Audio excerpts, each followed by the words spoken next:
YouTube, 85+% of Americans have parasites. So you got to understand that if you're being eaten, that it's no different than whatever you're eating. You are being put in a position to be consumed.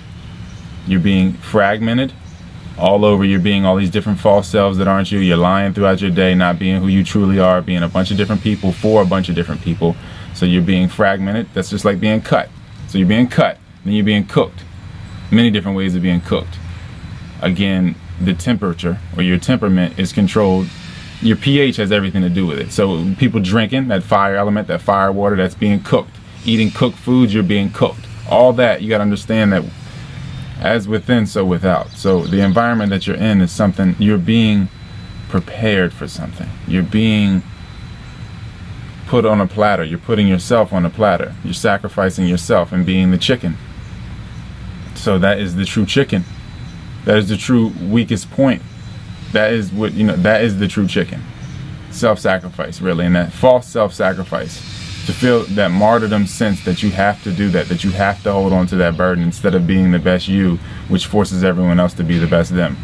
So, realize that your environment may need to change. And of course, that starts with that internal change. Change your environment to change your external environment.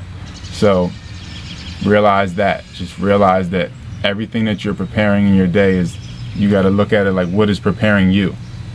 Every time you're chewing something, what is eating on you? Why do you feel the need to chew? Why don't you like the process of life to where you have to feel like you need to chew something, that oral fixation of constantly have something flowing through you in that manner, and not just air. Air isn't good enough to you for some reason.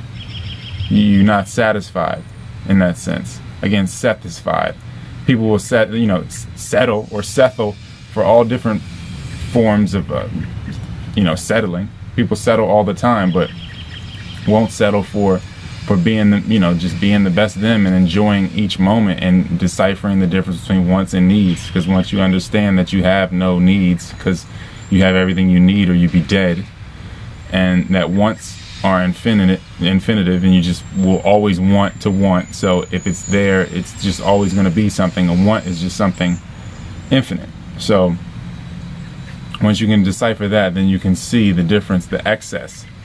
You're not even eating for you, so what are you feeding? Really. Most of your poop isn't your poop. If what's coming out of you is waste, how much did you really need? So you have to realize that. You got to realize that we're all being prepared for something, and that we're all headed in a direction. We're all evolving. So you could look at it like you're on your way to that point, and you can take any route to it, but again, the direct route is the strongest. And there's 8 texts on Amazon, again, by R. Bud, the Eye Manual, Busted, A World Created by Nuts. So many dope texts. Check them out. It's nutritionally dense material by R. Bud, B-U-D-D. It's on Amazon. You can get the PDF ones if you through the email, and email it to your friends and everything. It's only 500 cents for that. So check it out.